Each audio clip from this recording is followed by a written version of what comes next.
자, 이번에 살펴볼 것은 이제 양무 운동과 관련된 내용인데요. 이 양무 운동은 이제 기출문제 자주 나왔던 부분이죠. 앞으로 계속 나올 가능성이 상당히 많고요. 예. 그 양무 운동하고 이 범법 자가 운동, 그 다음에 아 여기 이제 뒤에 있는 강서 신정, 요거는 이제 어 위로부터의 개혁이에요. 체제 내에서 이제 개혁이죠. 그래서 최근에 중국에도 여기서 되게 강조하는 부분이기 때문에 시험 문제가 자주 나오는 부분이다. 이렇게 좀 기억을 해두시면 돼요. 자, 그래서 이 부분은 그 동계 부분이 좀 잘 돼 있기 때문에 동계를 중심으로 해갖고 좀 이렇게 볼게요. 이 양문하는 말은 뭐냐면 서양과 관련된 문물이라는 의미야. 서양과 관련된 문물을 양무라고 하죠. 네.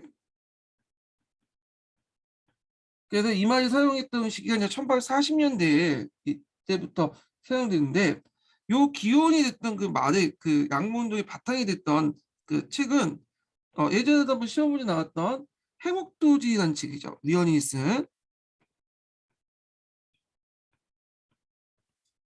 그래서 이제 이 해국도지에서 뭐라고 하냐면 서양의 장기를 배워서 장기 그러니까 장점이죠. 서양의 장점을 배워서 서양을 제압한다.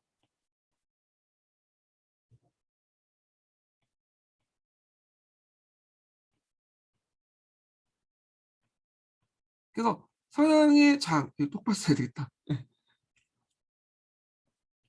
장기를 배워가지고 서양의 장기를 배워서 서양을 제어한다. 근데 이 장기는 뭘까요? 장기는 장점이죠. 그러면 이 장점은 이제 각기 이제 양문운동에서는 뭘로 해석하냐면 기술로 해석했어. 근데 얘네들은 이제 범법 자강 운동도 그 회국들이 영향을 받았다고 했죠. 위원 자체가 이제 그 공양아파 사람이에요. 그래갖고 이때 이제 범법에서는 이걸 어떻게 해석을 하냐. 자, 여기는 기술뿐만 아니라 법과 제도도 같이 받아들여야 된다. 이렇게 이제 해석을 했죠. 그래서 이 애국도지 그가 큰 양모운동의 어떤 사상적 바탕이 되었다. 이거 좀 기억을 해두시면 돼요. 그래서 그 밑에 있죠. 위원의 애국도지를 저서했고 그 서문에 서양의 장기를 배워서 서양에 제압을 한다고 주장했다. 이렇게 보시면 되고 자 그러면 이제 한번 읽어보면 중국의 근대화 운동은 양무, 범법, 혁명 3단계가 있어요. 그래서 양무는 이제 주로 어디에 기술만 한정해서 보는 거고 범법은 기술뿐만 아니라 제도나 이런 법과 제도를 뜯어 고쳐야 된다는 거고 혁명은 아예 그냥 중국을 있는 청제국을 없애고 판을 갈아 엎어갖고 새로운 걸 만들자는 거죠. 예. 그리고 중국의 어떤 사상이라든지 이것뿐만 아니라 그러니까 서양의 법과 제도 기술뿐만 아니라 서양의 어떤 사상까지도 받아들이자 이런 거 혁명이야. 그래서 이 양무운동, 범법운동, 혁명은 신의 혁명 이렇게 3단계로 나눠볼 수가 있죠. 그래서 1단계가 이제 양무운동인데 그 청조는 이 아편 전쟁과 엘로 사건을 계기로 서해의 군사적 위력을 알게 되었고 더욱이 태평천국 운동의 안팎의 위기가 직면하겠다. 청조 이러한 위기 상황에서 부국과 강병을 내세웠던 서양을 모델로 하는 그 강력한 군사력과 각종 근대 사업을 일으켜 남국을 타개하려는 근대화 운동을 추진했으니 그 1단계 양무 운동이다. 자, 양무 운동이 추진할 때가 이제 어떤 시기냐면 동치년이에요. 동치제 때 목중의 동치제. 그래서 양무 운동 때 또 이제 약간 이제 소강 상태가 있었어요. 서양 열강들이 그 당시 이제 침략이 좀 약간 소강 상태가 있었거든요. 6, 70년대에. 왜냐하면 서양 열강들의 어떤 내부 사정 때문에 그런 건데 그래도 약간 이제 평화기가 있었어. 그래서 요걸 이제 이 목중의 동치 연간을 뭐라고 하냐면 동치중흥이라고 해요. 그래서 중흥이란 말은 예전에 몇 번 설명했지만 망했던 나라가 다시 어, 업된 거죠. 중흥 올라간 거죠. 그래서 동치중흥이다 했다. 예. 그래서 여기 있네요. 동치중흥이라고 하였다. 그래서 양문동 중체소형을 내걸고 동치연간에 추진했기 때문에 동치중흥이라고 했고 그러면 동치제가 어떤 사람이냐 이걸 좀 봐야 될 텐데 동치제는 그렇게 뭐 뛰어난 상황 아니에요. 이게 좀 보면 도강제가 있었죠. 도강제가 아편전쟁 때 이제 있었던 사람이고, 이때 이제 제2차 아편전쟁 때 도망가다 열받아 죽은 황제가 항푼제죠. 이 항푼제는 두 명의 부인이 있었어요. 두 명의 부인. 그러니까 정식 부인, 그러니까 왕후만 있고 그 밑에 섭돈 되게 많겠죠. 동태후가 있고 서태후가 있어요. 이 동태후는 좀 약간 마음이 온화하고 좀 상이 좋은 사람이고, 서태후는 여러분 알다시피 약간 이제 뭐 독한 사람이죠. 예, 약간 이제 뭐 마녀같이 이게 생겼고. 자, 하여튼 이 동태후 사이에는 아들이 없었어요. 이 동태후 사이는 아들이 없고, 서태후 사이에 아들이 낳죠. 이게 동치제야.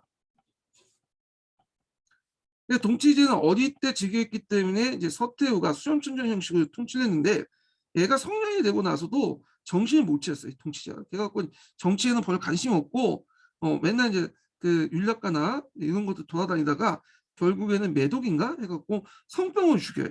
성병을 죽고, 그 다음에 이제 등장한 사람이 누구냐면 강서제죠. 근데 강서제는 서태후 입장 올 때는 뭐냐면 이 뭐냐면 원래 이제 동치제가 죽으면 동치제 다음에 학년에서 골라야 되잖아요, 황제를. 근데 서태후는 일부러 같은 동치제 학년에서 골랐어, 강서제를.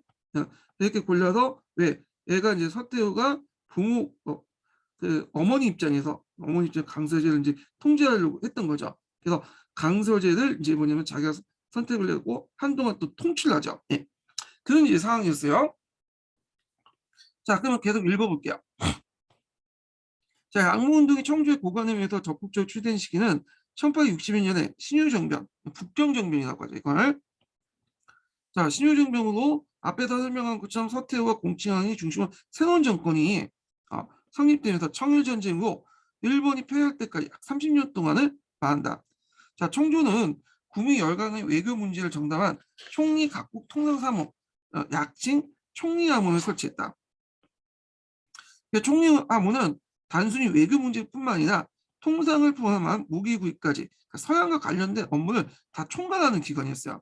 그래서 군기처와 관계는 명문구정이 없으나 군기 대신이 총리하문의 장관 총서 대신을 겸하고 군기처의 분국 같은 성격을 띠고 있어서 신정권의 권력 핵심에 해당한다. 그래서 그 개항 후에 이제 태평천국 이후에 실제 권력은 얘네들이 장악했다, 이렇게 보시면 돼요. 이 총리하문이. 총리하문의 그 총서 대신으로서 임명했던 사람이 누구냐? 그 당시 실권자였던 공칭왕이었죠. 자, 그리고 이제 이때 이제 그 유럽 영향의 타협적인 서태후 공치화 정권에 대해서 협조 정책을 취했고, 물론 서태후가 양모운동을 이제 좀 방해를 하고 그렇게 했죠. 범법자동운동도 퇴짜 놓고. 그렇지만 그때까지만 해도 이제 서양 열강하고 좀 약간 타협적인 유화적인 자세를 좀 취했어요. 이 서태후는 중국의 근대화에 대해서 관심이 없어. 예. 그래서 얘가 개혁이 뭐 자기가 이익이 되면 하는 거고, 방해가 되면 쳐내는 거야. 그러니까 자기의 권력을 중심으로 봤던 인물이었기 때문에 그 당시에는 권력을 잡을 때 이제 권력을 좀 안정시킬 필요가 있잖아요. 그래서 서양 열강들의 어떤 필요성 때문에 좀 타협적인 자세를 좀 보였던 거예요. 자, 그리고 이제 청조와 태평천국에 대해서 중립적인 자세를 보이고, 청의 어떤 그 적극적인 원조를 제공하면서 근대적인 산업기술과 자본 협력을 제안했다. 그래서 이제 앞에서 얘기한 것처럼 처음엔 중립 정책을 했다가 서양 열강들이 나중에 애들이 보니까 뭐 이단이고 그다음에 아편무역도 허용하지 않고 하니까 청조 쪽으로 넘어가 버렸죠. 특히 이제 제2차 아편 전쟁 이후부터 완전히 청조 쪽으로 넘어갔어. 그래서 이제 근대적 상업기술과 자본 협력을 제안했고, 이에 따라 대외관계 수습한 청주에 관료들은 서구의 근대적 무기를 이용해서 태평천국을 진압할 목적으로 영국부터 군함도입과 영국식 군사훈련을 계획했고, 군기 대신 문상은 러시아로부터 제공받은 근대적 무기로 무장한 신기형을 창설했다. 특히 이 양모운동을 이끌었던 사람들이 되게 태평천국 운동을 진압했던 진국본, 이훈장, 자중당 그런 사람들이거든요. 자, 그런 사람들은 태평천국 시기 때 이제 그런 군사 즉 지원을 받았잖아요. 서양으로부터. 그러니까 이 군대에 쓰고 있는 군사 무기가 되게 뛰어나다는 걸 알게 된 거야. 이걸 우리가 적극적으로 받아들여야 했다는 그런 생각을 가질 수밖에 없겠죠. 자, 하여튼 양무운동은 상군과 해군을 이끌었던 태평양을 진압한 중국군과 이훈장, 자중당에 있는 지방이나 한인 관료들이 적극적으로 추진했다. 근데 이제 이들이 지방에서 핵심을 잡고 있지만 중앙의 권력을 아직까지 잡지 못했기 때문에 문제점이 있었어요. 왜냐하면 이게 개혁을 하려면 중앙에서 효율적인 프로그램을 통해서 일괄적으로 해야 되는데 이게 잘 안 됐던 거야. 이건 메이지 주시하고 비교해 볼 수 있죠. 메이지 주시 같은 경우는 중앙 권력을 장악한 이 하급 무사들이 일련의 어떤 프로그램을 통해서 계획을 추진했잖아. 근데 얘네들은 그냥 중앙에서 하는 게 아니라 그 당시 지방을 장악하고 있던 이런 한인 신사들이 자기 필요에 따라 그때그때마다 분산적으로 하게 돼요. 그래서 이런 것들이 좀 약간 그 양모운동의 한계로 작용되게 되죠. 자, 그러나 이들은 중앙 권력의 핵심을 잊지 않았기 때문에 운동에 추진하는 데 여러 가지 어려움이 있었다. 불행하게도 양호운동 시기에 권력의 중심은 서태웅에 집중되어 있었고 공치왕은 신설된 총리하고 장관으로 국민외교를 정담하면서 양호 정책의 추진의 중심이었다. 그는 군기천에 문상대 일부 관료 지지받았으나 반대파의 견제를 받았으며 청불전쟁의 발발과 함께 탄핵을 받고 사임을 하게 돼요. 자, 그래서 중앙정부 내에서는 양모운동의 추진세력들은 보수적 관력의 끊임없는 비판과 견제를 받았고, 그러나 이제 중국군과 자중당, 이용정 등은 태평양 운동을 진압하는 과정에서 정치 군사적 실력을 인정받아 적극적 양모운동 추진세가 발탁되었다. 자, 진국부는 호남 출신의 학자로서 상군을 조직하여 엄격한 훈련과 서양식 무기로 무장한 태평천국 진압을 결정적으로 공을 세웠고, 그는 양강 총독과 흠차 대신에 임명하고, 자, 이 양강 총독은 이제 뭐 하냐면 강동성과 강소성을 가나다는 지역 장관이죠. 네. 그래서 예전에 청나라 강의할 때 청나라는 이제 지역 장관 총독과 순무를 준다고 했죠. 그 순무는 한 개성을 가난하고 총독은 한 개에서 세 개성을 가난한데 이 양강 총독은 두 개성을 가난한 거야. 예. 강자가 두 개 있다고 해서 양강인 거야. 예. 흠차 대신은 황제의 명을 받고 확인된 대신이라는 뜻이죠. 자, 그는 양강 총독과 흠차 대신을 임명한 후 1872년 사망할 때까지 중앙정부의 정책 결정에 참여하여 초기 그 양모 운동을 핵심적인 역할을 했다. 그다음 자종당인데 이 자종당은 이 사람은 과거에 합격하지 않았던 사람이에요. 네, 이 사람은 과거에 합격하지 못하고 주로 이제 샹시에 합격한 다음에 거인 출신이죠. 하급 관료에 있다가 나중에 이제 그 공을 세워서 발탁됐던 인물이에요. 그래서 이 사람은 이제 초군을 만들었죠. 초군을. 그래서 이 사람은 호남 출신으로서 태평천국의 진압에 공을 세웠고 둘째 군기 대신에 발탁되었고 자 군수공장을 건설하는 중도적 역할을 하였다는 거. 그리고 자중당은 이제 다른 양목파 관료와 달리 해방을 주장한 게 아니라 세방을 주장했죠. 이 세방파고 또 이 사람이 나중에 이제 신강 지역의 반란도 진압을 해요. 이 사람이. 자, 양모운동의 대표적인 사람은 또 이용장이 될 수 있죠. 이용장. 그래서 이 사람은 중국군의 참모였어요. 마크로 발탁돼서 독자도 나중에 해군을 조직하여 상해 지방의 경제를 배경으로 급성장했다. 자, 그는 중국군에 의해서 지계총독을 임명하고 그 다음에 그 지계총독이라는 것은 이제 어디냐면 그 북경이 있으면 오늘 하북성 일대를 보시면 돼요. 하북성. 하북성을 이제 그 당시에는 지계라고 했거든요. 지계. 왜냐하면 수도 부근에 있기 때문에 황제가 직접 가난한 부대야. 가난한 성이기 때문에 지계성이라고 했어. 거기에 뭐냐면 총독인데 지계총독은 상당히 끝발이 있어요. 그러니까 다른 총독과 순무 중에 서열상 넘버원이야.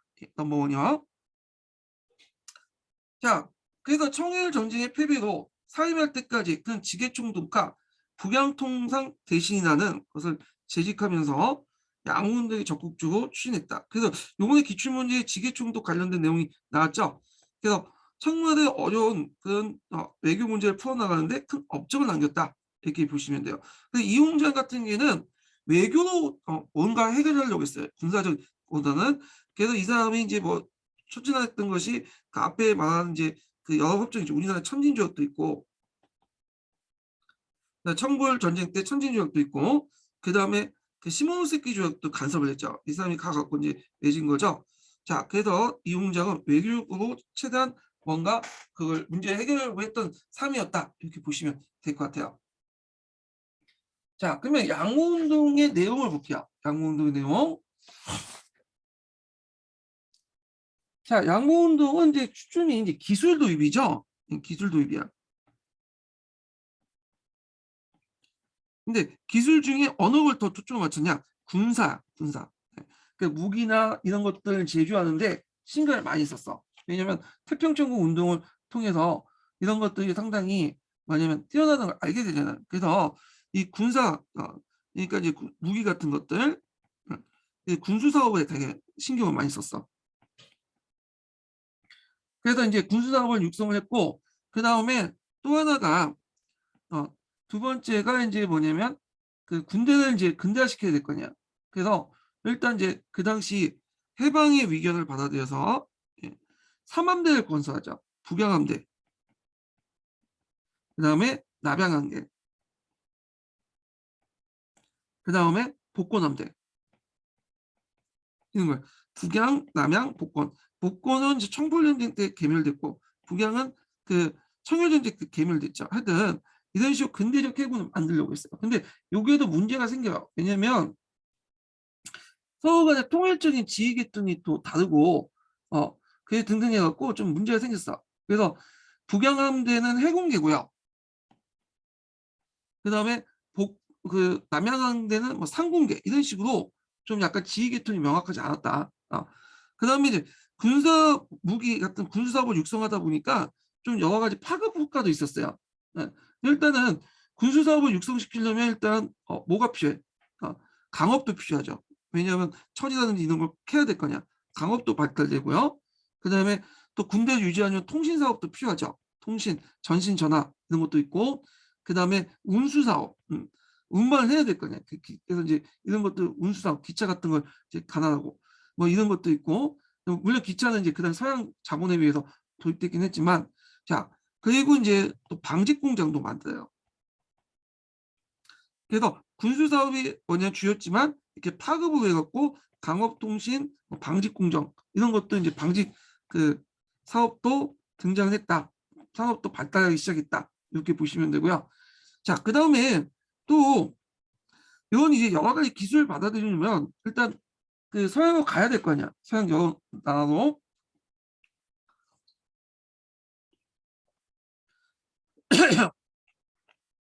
유학생도 많이 파견하죠. 그리고 또 서양의 서적이나 이런 것도 번역하려면 영어라든지 외국어를 알아야 되겠죠. 그래서 외국어 학교였던 동문관을 설치해요. 동문관은 어디에도 많이 듣던 소리죠. 우리나라 동문관 만들었죠. 예. 그래서 아마 이제 중국의 영향을 받은 것 같아. 그 다음에 이제 그 뭐냐면 장교들 육성하기 위해서 수사학당이라든지 아마 해군을 육성하기 위한 것 같아요. 무비학당 이런 것들을 이제 만들었다.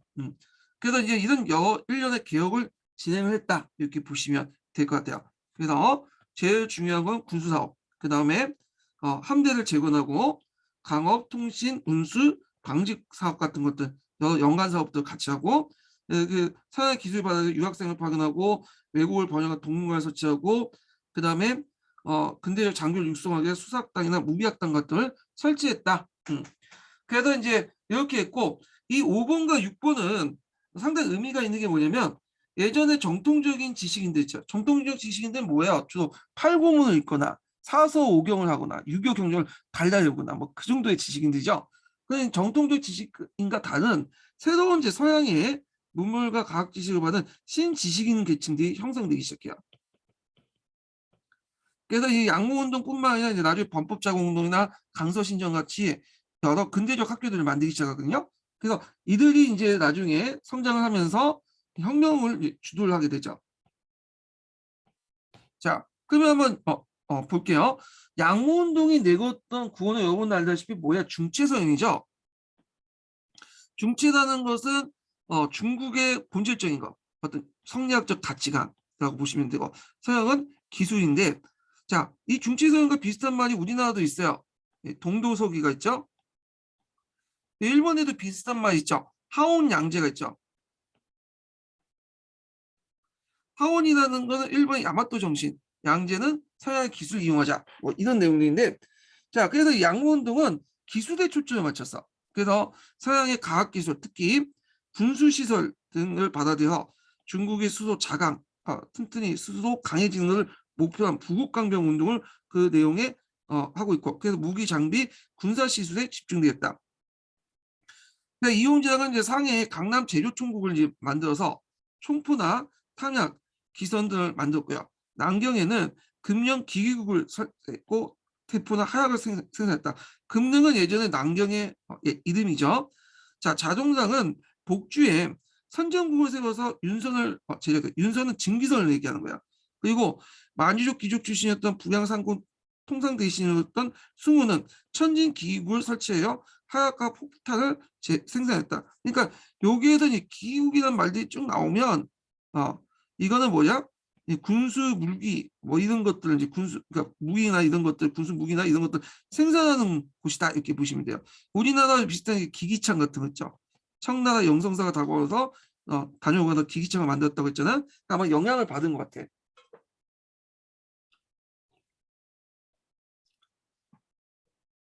자, 이러한 4대 공장이 성립된 이후 각 지방에서는 총 24개 군수 공장이 건설되었고, 근데 이들 공장에 생산된 무기는 총포와 탄약류가 대부분이었고 품질도 우수하지 못했다. 지금 중국과 비슷하죠? 모방만 잘한 거예요. 모방만. 자, 그 짝퉁은 열심히 만들었는데 진품은 상대가 되겠어요. 자, 그 위에 이들 공장은 원자재를 외국에 수입하고 서양 기사들에 의해서 공장이 운영됐으며 중국인 관료들의 막대한 인건비 지출로 그 경영사 어려움이 많았다. 한편 공장에 필요한 석탄과 철을 공급하기 위해서 연간 사업도 같이 이제 파생돼 나가죠. 각자 강상이 개발되고 근대적 최강 시술에 갖춘 강업이 발전되기 시작했고, 그 다음에 또 서양의 여러 가지 기술이나 이런 것들 받아들이려면 외국어도 필요하니까 공장에 부속기관으로 설치된 번역관과 교육기관을 통해서 그 서양의 과학기술 서적이 번역 보급되면서 기술 인력이 양성되는 효과를 가져왔다. 그래서 대표적인 이제 번역 그 교육기관은 외국어 학교는 동문관이 있어요. 동문관. 자, 그 다음에 1874년 일본의 대만 출병을 계기 위해서 그다음 이용장은 해군의 필요성을 강조하고 그래서 이제 해방 논의에 영향을 받은 거죠. 앞에서 얘기한 것처럼 북양, 남양, 복권 3함대가 건조됐죠. 예. 그래서 이제 있고 함대는 중국에서 건조한 배도 있었으나 주력함은 거의 영국과 독일을 구입했다. 자, 근데 여기에도 문제가 뭐냐면 얘들끼리 이제 뭐냐면 그 해군파, 상공파가 싸운 거야. 그래서 해군파는 주로 북양함대고 상공파는 그 당시 남양과 복권함대 이렇게 있는데 자 이렇다 보니까 통일적인 지휘계통이 이루어지지 못했고 청벌전쟁 때 복권함대가 괴멸됐다고 했잖아요. 근데 복권함대를 도와줘야 되는데 북양함대가 안 도와줘. 왜? 복권함대는 자기 계열이 아니죠. 이용장이 너 하면 거부를 해버린 거야. 예. 자, 이밖에 유능한 지휘관 양성을 위해서 청진의 수사학당, 그러니까 무비학당을 이제 세우고요. 그러니까 여기 보면 수사라고 했으니까 물숫자가 들어갔으니까 해군이겠죠. 해군 장교를 양성하는 곳이고 무비라는 것은 육군 장교를 이제 뭐냐면 양성하는 곳이죠. 그래서 영국과 프랑스부터 군사 공을 초빙하여 서양식 군사 교육을 하였다. 교육을 했다. 그리고 외교관 양성을 위해서 장지동이 총리하문에 동문관을 설치하죠. 동문관, 번역 교육기관 설치하고 영불, 노을 등 외국어를 교육을 실시했다. 영어, 뭐 프랑스, 독일어, 노은어, 뭐 러시아어 외국어 교육 실시했고 중국군은 우수한 학생들 미국에 유학시키고 이용장은 독일, 영국, 미국 등지역 그 당시 유학생을 보내어 군사 무기를 가하여 연구를 했고 동문관에서도 유학생을 방해했다. 그리고 마건총을 비롯한 각 분야의 활동에 인재들 이를 통해서 배출했다. 그래서 새로운 이제 신지식인들이 탄생을 했다는 거야. 유교 외에 근대적 어떤 서양의 지식을 바탕으로 한 지식인들이 탄생을 했다. 자, 외국 자본주의의 중국 진출에 대항해 양목파는 민족 자본과 민간 기업을 양성에 힘을 쏟아서 방간밤의 간독산파의 새로운 기업을 육성했다. 자, 이 간독산파 좀 명칭 외워두셔야겠죠. 자, 여기 이 의미 간이 감독하고 상인이 운영하는 거야. 예. 그래서 간이 이제 자본가 자본을 대주고 감독을 해주면서 그 실제 운영은 민간이 하는 기업이 간독산판이에요. 예. 근데 이게 뭐 제대로 되겠어요? 예. 주로 이제 그 이용장이나 중국군이 자기 이제 친척들이나 아니면 아는 사람들 시켜가지고 이런 식으로 민간 기업을 만들었는데 일종의 정경유착이 되게 심했겠죠. 예. 오늘날 중국과 비슷하게 보시면 돼요. 중국도 다 그 여러 기업들 있잖아요. 예. 이런 기업도 다 뭐 정권들 유력자들과 연결시키잖아요. 정경유착들이 심하고. 예. 하여튼 이런 기업들은 육성을 했다. 자, 또한 이용장은 중국의 해운업을 독점하고 있던 외국 기선회사와 경쟁을 목적으로 상해 기선회사인 윤선 초상국을 이제 창립했고요. 또 1890년대 초까지 대만의 기융탄강, 지계성의 개평탄강, 흑룡강성의 막가금강, 꼬북성의 대하청을 열었고 방직공장도 각지에 건설했다. 그리고 중국의 최초의 철도가 이제 당산과 석가장 사이에도 건설됐다. 근데 이 철도에 대해서 그 당시 건설에 대해 중국이나 우리나라에서 말이 많았죠. 중국 같은 경우에는 철도가 건설하면 그 밑에 있는 지맥들, 풍수지리각에서 그 당시 지맥이 막힐 수 있다. 그 반대가 심했어. 그래서 철도를 건설했다가 또 듣고 그런 경우가 되게 많았거든요. 그래서 동아시아 교과서에 그 내용이 있어요. 처음에 되게 반대가 심했다는 거. 자, 이거 뭐 동아시아 교과서 읽을 때 좀 하고요. 자, 이런 기업들은 대부분 반간방민적인 어떤 성격을 가진 간독상파, 간에서 감독하고 민간이 경영하는 운영되었다. 창업 초기에는 거액의 국가 자금이 투자되고 양파 고관이 추천된 관료가 기업을 운영했으나 후에는 민간으로부터 자본을 모집하여 거액을 투자한 상해 경영을 맡기고 국가는 이들 상해 보호 감독했다. 자, 여기에 투자한 상인들은 상해 등지에서 계양제에서 자본을 추출했던 매판 자본가 대상됐다. 매판 자본이라는 의미는 뭐냐면 서양의 자본가 기술이나 이런 것들을 받아들여서 판매하는 자본가, 이런 뭔가 물건을 파는 서양의 자본 기술을 도입하는 제국주의 청방이 되는 자본가를 매판이라고 해요. 예. 이게 이제 나중에 이런 의미가 되고 요때의 매판은 그냥 이제 중간에 서가지고 간과 민간의 중간에 서갖고 형성된 자본가 이렇게 이제 의미인데 이게 나중에 나쁜 의미로 이제 하죠. 서양 제국주의의 어떤 주구 역할을 했던 자본가들 의미로 바뀌게 돼. 이 매판이라는 의미가 그 중국에서 나온 거야. 중국 자본가들 얘기한 거고. 자, 이때 이제 상해 등지에서 이제 형성된 자본가들 무슨 자본가는 절강 자본이라고 하죠. 이 절강 자본이 상당히 끝발이 있죠. 나중에는 누구하고 손을 잡아요? 국민당의 장개석 정부하고 이제 손을 잡잖아요.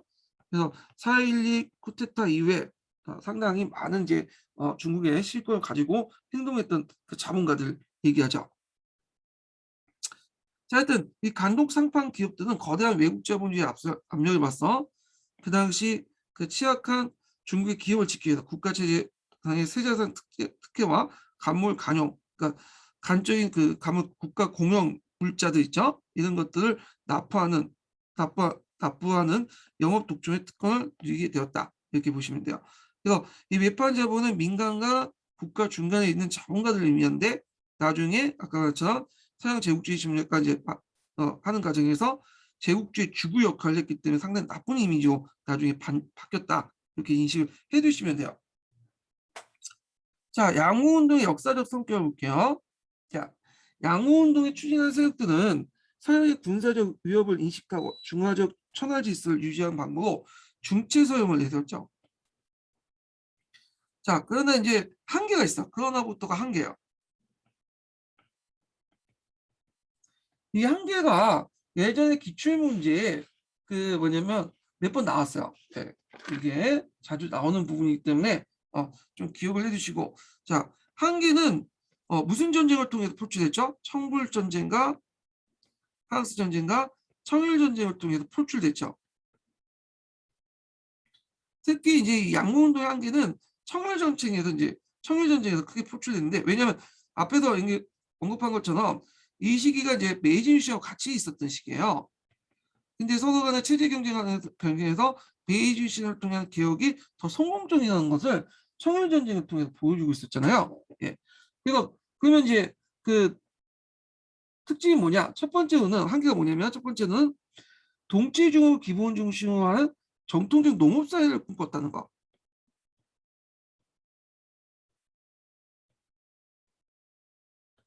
그래서 근대적 상업국가 건설이 아니었다는 거죠.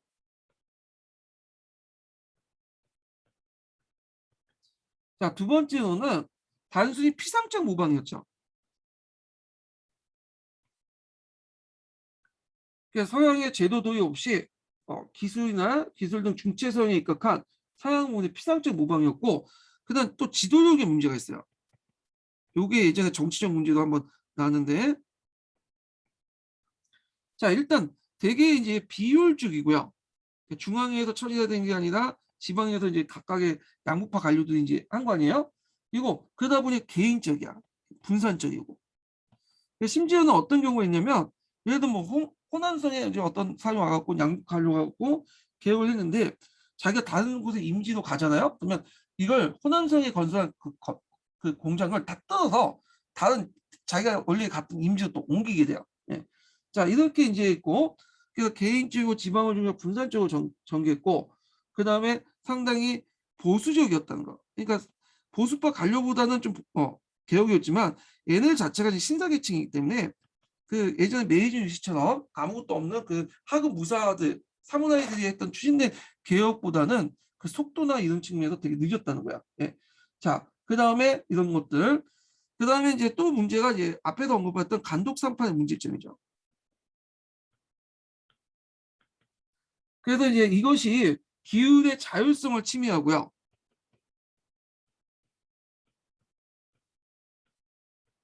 그리고 이윤의 전이를 제대로 못하게 돼. 그러니까 이윤의 전이를 이제 주로 어디 가냐면 토지나 이런 데 하게 되죠. 예. 그래서 토지나 이런 것들 하고 시설 뭐 근대 시설 투자 이런 거는 안 해요. 예. 그리고 이제 주로 이제 그걸 지원해 줬던 양국파 관료의 호주의 소리 들어가고, 자, 그래서 이런 간독상판 같은 것들이 그 자본주의 발달에 제한적인 역할을 했다. 그러니까 발달의 어떤 그 방해가 되었다. 이렇게 이제 얘기를 하고 있죠. 그래서 이제 이 네 가지 특징을 좀 기억을 해두시면 될 것 같아요. 정통 사회를 추구하고 근대적 사원 국가를 추구한 게 아니었다는 거. 그리고 중체 소형에 의한 피상적 모방이었고, 지도력의 문제죠. 비효율적이고 개인적 분산적이고 였던 거. 간독 상판의 여러 가지 문제점. 자, 그런 걸 이제 좀 볼게요. 양모운동의 추진세력들은 봉건 관료, 매판 관료 세웠지만 그들은 청의 정통적 관료와 달리 그 태평적으로 진압하는 과정에서 성장한 지방 관료 세력이었다. 따라서 그들은 무너져가는 청주의 통치체제 조직을 재건하고 봉건 왕조를 유지하는 데 그 주된 개혁 목표를 뒀고, 이것이 양모운동의 한계였다. 예. 또 한편 그 그래서 이제 앞에서 말한 것처럼 정통적 농업사회를 추구했다는 게 목적이죠. 봉건체제를 유지해서 양국파 관료들은 그 정부 내 권력을 장악하지 못하고 정부 내에서 극히 일부의 진보적 관료 제약은 여전히 보수적 관료들이 중심이었고, 그 다음에 특히 서태후의 교화하면서 이기적인 섭정은 양국파 운동의 성패보다는 이 운동이 자신의 권력 유지에 도움이 되느냐 정책 추진의 변화 무상을 달려졌다. 자, 이런 가운데 양모운동 일관성 있게 추진되지 못하는 원인이 있었다. 자, 그래서 양모운동 이런 정책적인 면에서 비효율적이고 중앙정부에 대해서 체계적으로 추진되지 못했다. 이건 같은 시기에 메이지 유신이 주체가 권력의 메이지 유신은 그 조체가 권력의 핵심을 장악하고 추진했던 중앙개혁 세력들과 사실과 비교할 때 운동의 성격에서 보다 분명히 드러난다. 그래서 이 부분은 양모운동과 메이지 유신 차이점이죠. 예. 자, 양모운동과 메이지 유신의 공통점은 뭘까요? 위로부터 기억 추이죠. 근데 이제 차이점은 이 양모운동의 주체는 기득권을 가지고 있는 신사층이에요. 그러니까 아까처럼 개혁의 진척이 속도가 느릴 수밖에 없겠죠. 약간 보수적인 개혁을 하고요. 저 메이지 유신은 또 막부 정권의 이 방면에 메이지 유신 같은 경우는 막부 정권에 소외된 하급 무사 출신이에요. 예, 조슈본이나 뭐 이런 애들이 했죠. 그러다 보니 가감한 개혁이 가능했던 거고, 그리고 여기에서 말한 것처럼 양모운동은 지방세력에서 분산적으로 진행됐지만 메이준 시는 중앙에서 일률적인 프로그램에서 개혁이 추진됐다. 네, 이렇게 이제 보시면 돼요. 그래서 내가 그 대학교 1학년 때 그 양모운동하고 메이준 시의 차이점에 갖고 관련된 논문을 쓴 적이 있어요. 뭐 논문이라고 좀 그런데 한 30페이지 정도 이렇게 논문을 썼는데 제가 그 잊혀주고 그냥 했는데 예전에 워드 작업해갖고 한 20 몇 년 전인가 그때 올려놨는데 거기 뭐 요즘에 뭐 레포트인가 뭐 이런 거 다운받는 그 사이트가 있더라고요. 거기 보면 내 레포트를 갖다 팔고 있더라고. 그러니까 내 논문을 예전에 썼던 논문을. 그래서 좀 약간 충격을 받았어. 내가 열심히 썼던 건데 얘네들은 그냥 숟가락 얹어갖고 이렇게 돈을 주고 팔고 있구나. 돈을 받고. 자, 하여튼 그래서 이제 이렇게 있고 그다음에 관련된 내용을 한번 어, 한의 중에서 한번 찾아볼게요. 한의 중에서 이제 찾아보면 몇 페이지 펴보시냐면요. 이게 몇 페이지야? 311페이지 펴보세요. 한의 중.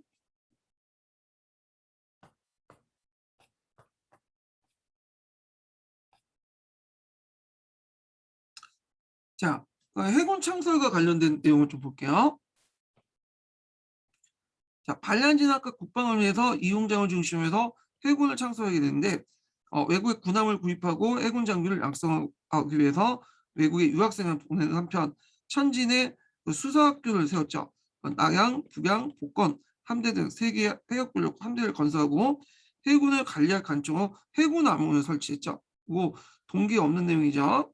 파악을 해두시고 자, 근데 이제 문제점은 해군 경비가 이제 적용됐어. 어디로 적용되냐? 이하원 만드는데 앞에서 언급한 것처럼 그래서 이하원 만드는데 거기가 이제 했기 때문에 제대로 이제 폭탄이라든지 그다음에 뭐 시설 이런 것들 보수를 지도 못했어요. 그래서 이게 나중에 청일전쟁 패배의 원인이 돼요. 게다가 또 세계연도의 지휘계통이 달랐고 훈련 또한 불충실하였다. 결국 이 문제를 안고 있던 해군은 청일전쟁 때 패배하고 말았다.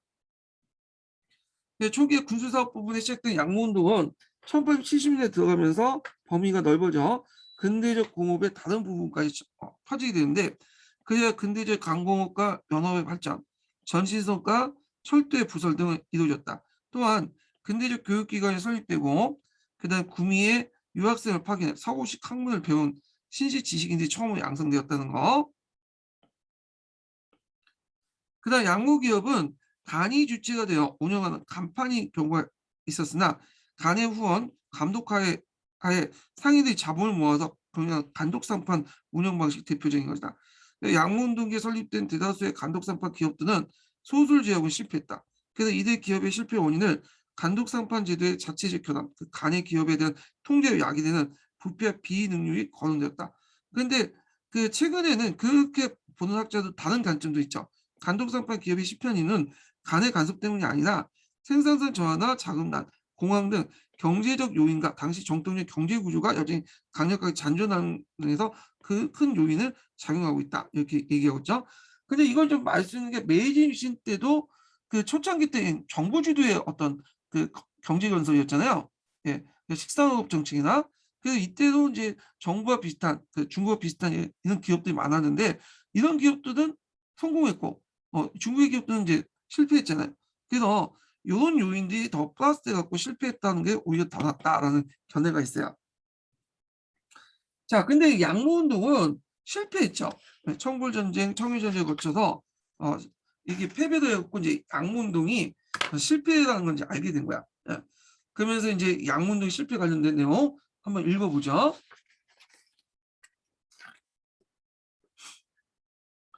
자, 양모운동은 군사적 자강과 경제적 부강을 목적으로 한 운동이었다.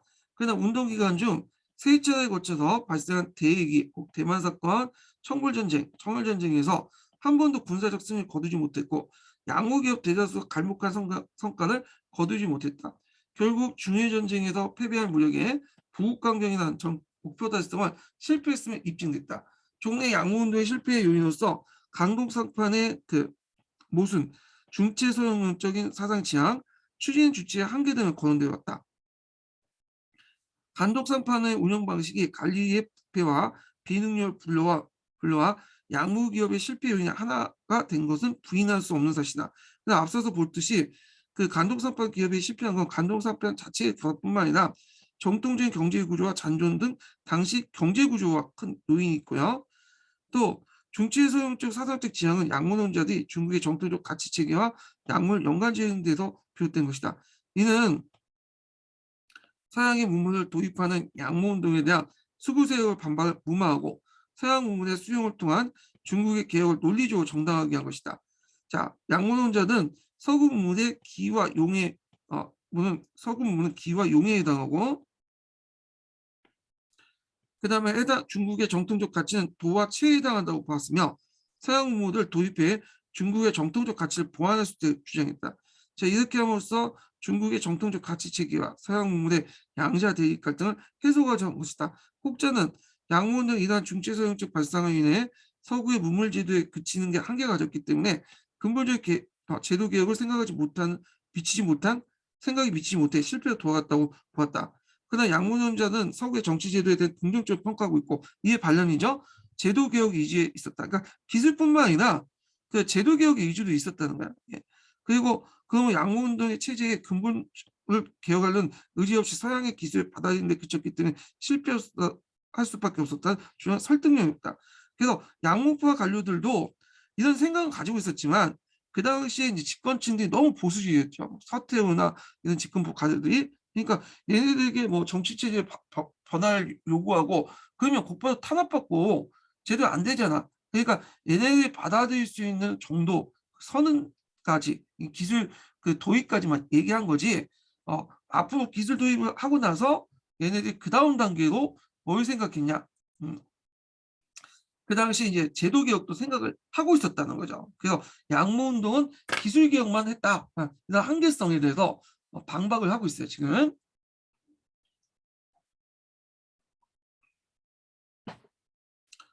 자, 결국에는 이제 여기에서는 뭘 이제 찾고 있냐면 간독상판이라든지 중체성보다는 그 운동의 추진 주체의 한계에서 찾을 수 있죠. 예, 여기 이제 근본적으로 얘들은 생각하고 있어요. 한이 중에서는.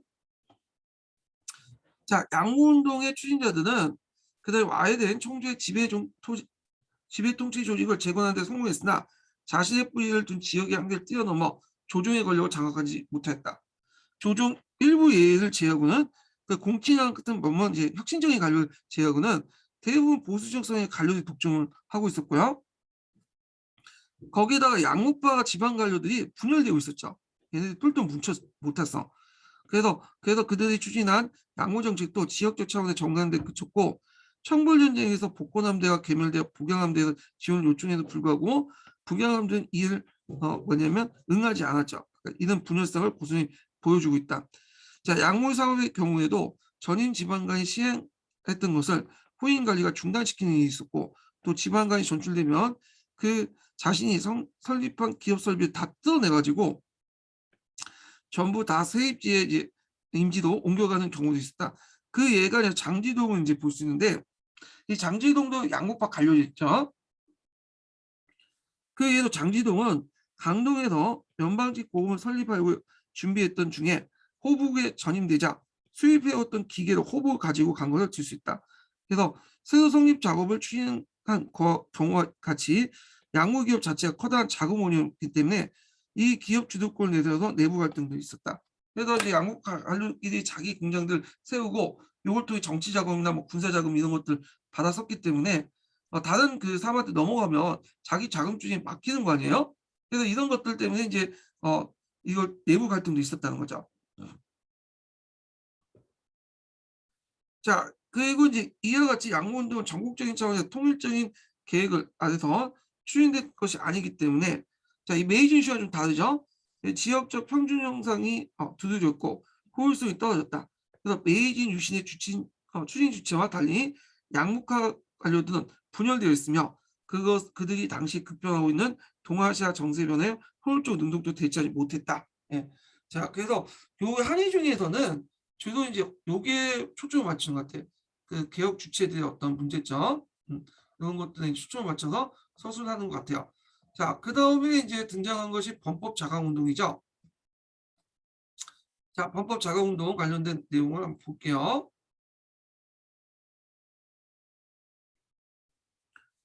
잠깐 넘어가기 전에 메이준 씨인데 메이준 씨는 이제 중요한 거니까 이거는 좀 기억을 해두세요. 메이준 씨. 이건 제가 동계할 때 동영상 동아시아 교과서 읽을 때 좀 하고 청일전쟁은 뭐 아까쯤 했으니까 각각 읽어보시고 예. 그리고 이제 양무 운동의 한계에서 범법력 등장을 볼게요. 그래서 이제 이 부분은 뒤에 이제 잠깐 한의중 중심으로 한번 읽어보죠. 자, 이 범법이라는 것은 앞에서 얘기한 기술뿐만 아니라 제도를 바꾸지 않은 거야. 제도. 제도와 법과 제도를 바꾸자. 이런 것들이 범법인데 그 공양학의 어떤 바탕을 둔 거야. 사상적 배경은.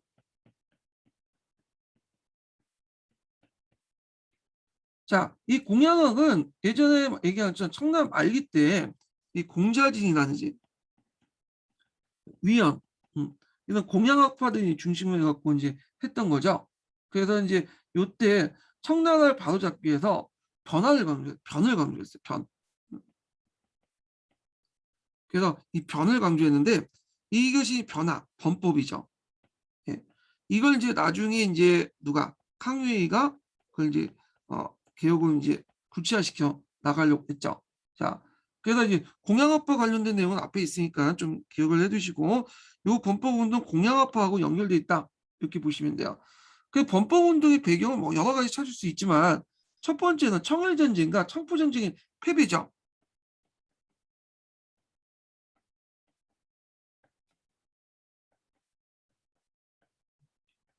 자, 그러면서 이제 양무운동의 한계성이 노출됐다는 거. 그래서 기술뿐만 아니라 정치 사회제도 개혁 필요성을 느끼죠. 특히 이제康유이가 모델이 됐던 것은 일본이에요. 일본. 일본이 왜 이렇게 성공했냐? 일본이. 그래서 일본을 보니까 얘는 의회도 있고 뭐 법도 있다. 그래갖고 일본을 개혁 모델로 해갖고 뭐냐면 범법 자강 운동을 펼치려고 했어요. 네. 그다음 두 번째로는 이 양무 운동에 펼치는 가운데 기업 경영 방식 간독 상판의 문제점이죠.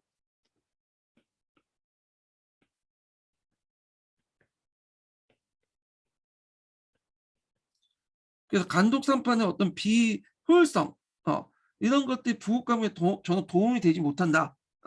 그런 이제 이런 이유로 해가지고 뭐냐면 범법 운동을 추진했고요. 추진 중심 인물은 그康유이죠. 여러분들 알다시피 강동성 출신의 이제康유이가 했어. 강동성은 해외부터 이제 문물 교류나 막 이런 것들 많이 했기 때문에 좀 다른 지역보다는 좀 개방적인 분위기였어요. 그래서康유이가 이제 이렇게 했고, 자 그러다 보니까康유이가 자체가 그 당시 영국하고 상당히 좀 친밀했어. 얘네들이 좀 친정적인 분위기였고 대신에 러시아를 별로 안 좋아했죠. 왜냐면 강동성 그 일대가 영국하고 예전부터 교류를 많이 했잖아요. 이런 거와 좀 연결시켜서 보시면 돼요. 자, 그 다음에 이제 그 제자였던 양치차오가 있죠. 그래서 양계초라고 하는데 이 양계초는 이제康유의 제자예요. 예. 그래서 처음에는 스승에 따라 움직였지만 나중에는 이제 공자의 인식 문제 등등 해갖고 나중에 갈라지게 되고요. 원래 이 사람은 그 입헌군주제를 주장했던 사람인데 말년에 이 공화제를 이제 뭐냐면 바뀌어요. 입장이. 이런 것도 보시면 돼요. 그래서 한동안 입헌군주제를 주장했다가 나중에 말년에 공화제로 이제 바뀌게 되죠. 신해혁명 이후부터. 이康유이 같은 사람은 그 당시에 벗어나지 못했어요. 그러니까 이제 처음에 초창기 때는. 그래서 주로 민간에도 활동을 했고 과거 시험에 몇 번 떨어졌어. 이 사람이 또. 그래서 이제 이 사람이 어떤 식으로 이제 자신의 뜻을 펼쳤냐면 대개 보면 이제 상성운동을 많이 했어요. 상성운동. 공고 상서 운동이라고 하는데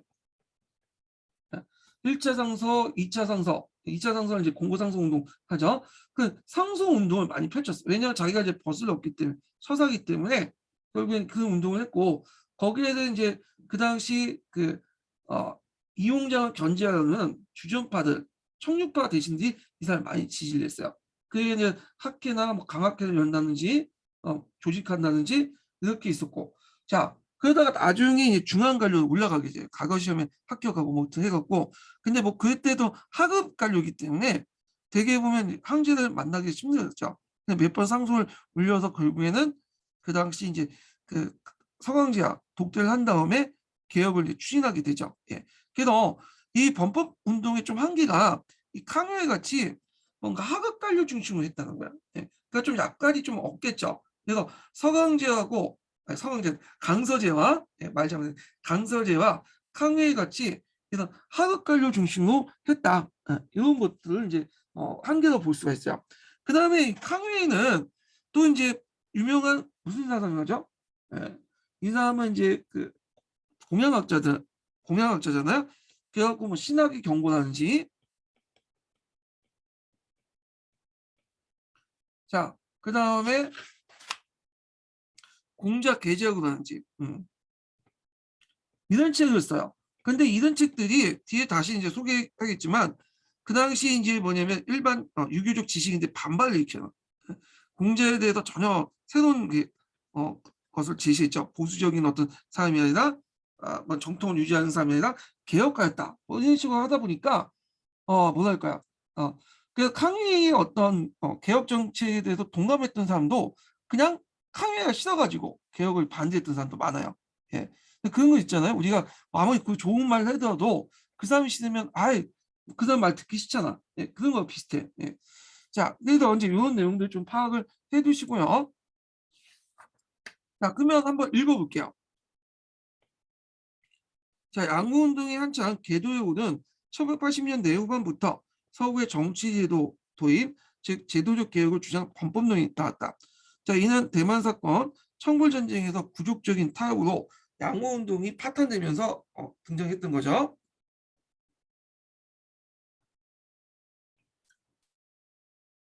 자, 그래서 이제 구역적인 양문제 파트를 자각하고 나서 이를 대체 병역 이론이 오색한 끝에 나온 것이다. 그래서 이게 첫 번째 배경이죠. 헌법 자강운동의 배경.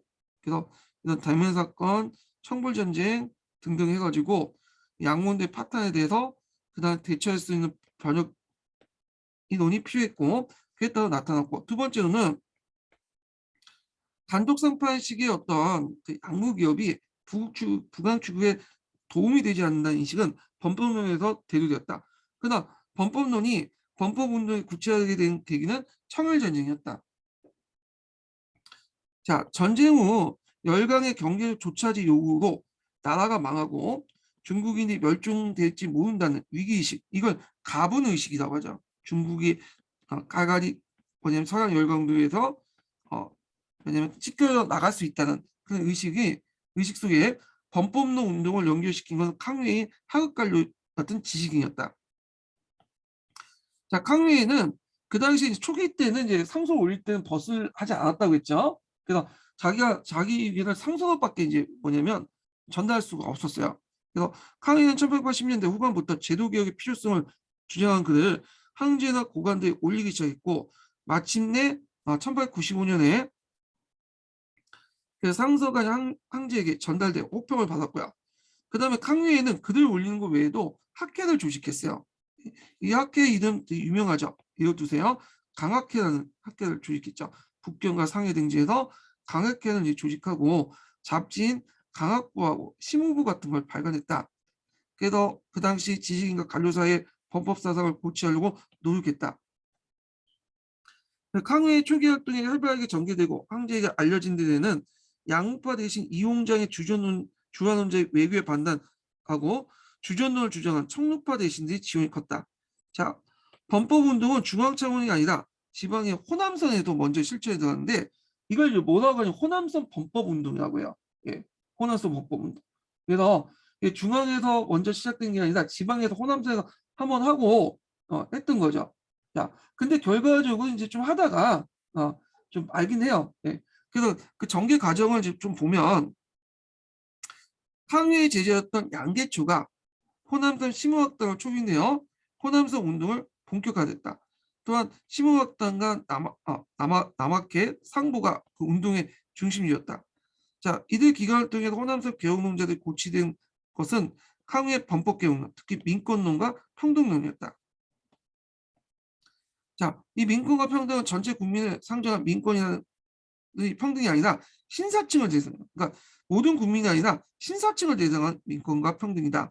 예. 선택적 민권과 평등이죠. 이런 식으로 표현하면.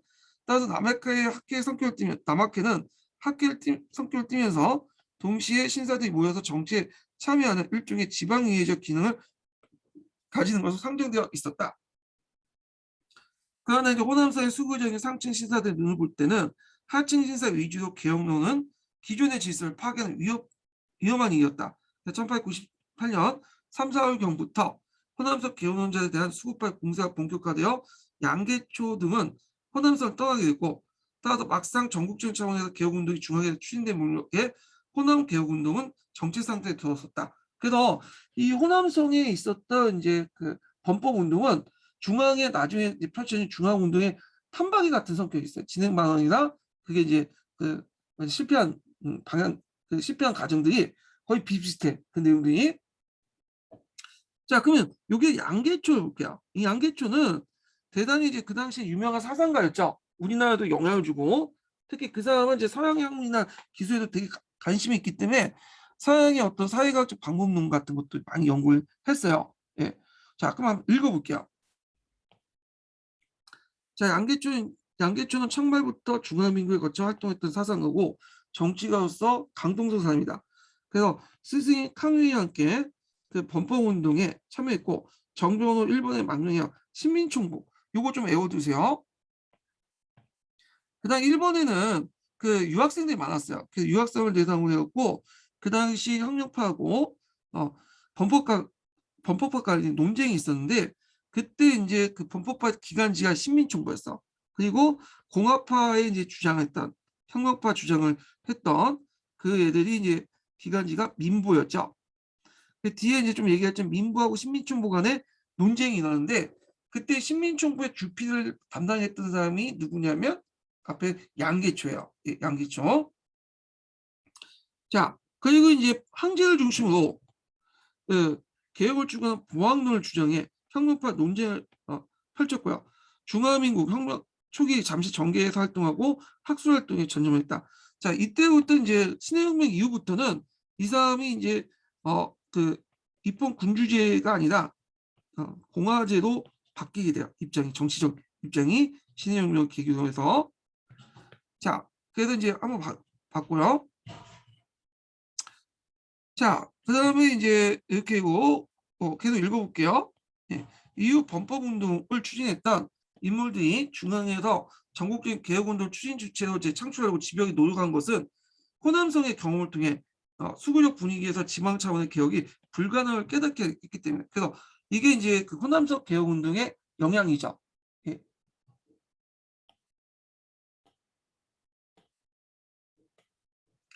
두 번째로는 중앙 차원의 범법 운동을 추진할 때 민권론이나 평등과 같이 지향이 뚜렷하지 않는 것도 호남성 개혁 때문이다. 그래서 이런 것들이 호남성 개혁의 영향이다 이렇게 보시면 돼요. 자, 왜 민권론이나 평등론의 지향을 뚜렷하게 내보이지 않냐면 이걸 일종의 전술적 차원으로 보시면 돼요. 이걸 너무 내걸 경우에는 어떻게 되겠어요? 보수파의 반발을 받는다는 걸 그 호남성에서 한번 느껴봤잖아. 경험이 있잖아요. 그러다 보니까 요거보다는 주로 뭐냐면 그 체제 안에서 개혁할 수 있는 부분들만 이제 초점을 맞춰서 이제 개혁을 하게 된 거야. 요거는. 자, 그 다음에 마지막 단락을 좀 볼게요. 1897년 독일의 교주만을 강제로 점령한 사건이 일어나 교주만 요거 시험에 나왔죠. 교주만.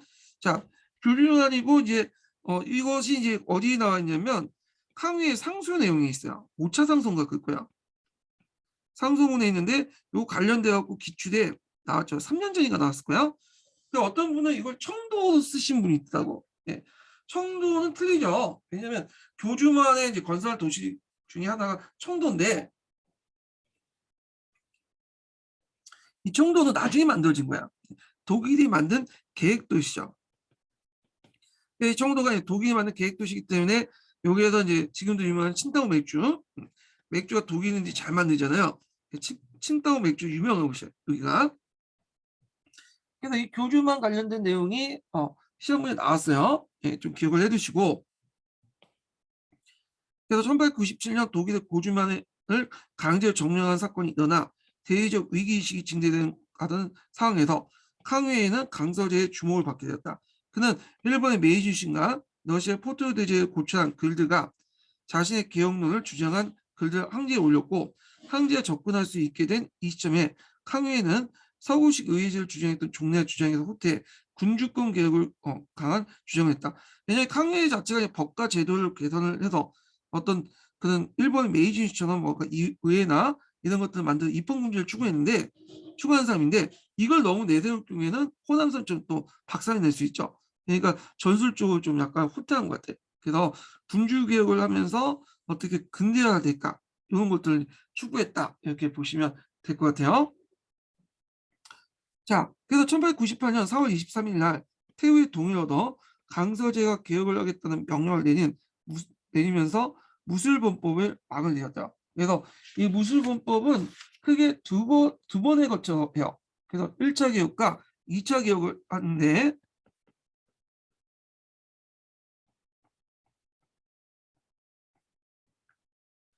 자, 그래서 이제 1차 개혁과 2차 개혁을 했는데 1차 개혁은 이제 제도국 개선을 건의했고요. 개혁파 관리를 임용하거나 3인의 상설을 허용하거나 상업진흥, 신식학교 설치, 자유는 우북제도를 건의했고요. 그다음에 과거에 이제 그래서 팔고문을 폐지하고 팔고문 대신에 신식학문을 과거에 씌워보자. 예, 서원의 학당 전환 뭐 이런 것도 있고요. 자, 그다음에 이제 2차 개혁은 그 일반 백성을 대상으로 관료기구를 철폐하고 무군전을 개선하고 친위군을 창설하고 예전에 시험 문제 나왔던 신군육군, 그러니까 주저서 신군이죠. 신군을 창설해서 원세기한테 맡겼죠. 그렇지만 이런 개혁들이 무술정변에 의해서 깨지게 되죠. 예. 자, 이런 내용들인데 제가 이제 저녁 때 약속이 좀 있어갖고 오늘 여기까지만 하고 이 무술개혁과 관련된 내용은 다음 시간 신동계와 한의중 부분에서 진행을 하겠습니다. 예. 그래서 있고 마지막 인증번호 알려드릴게요. 마지막 인증번호는 그 17번이에요.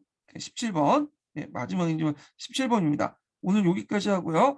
다음 시간 목요일 때 다시 보강호에서 얼굴 찾아뵙겠습니다. 네, 오늘 강의 듣느라 수고하셨습니다.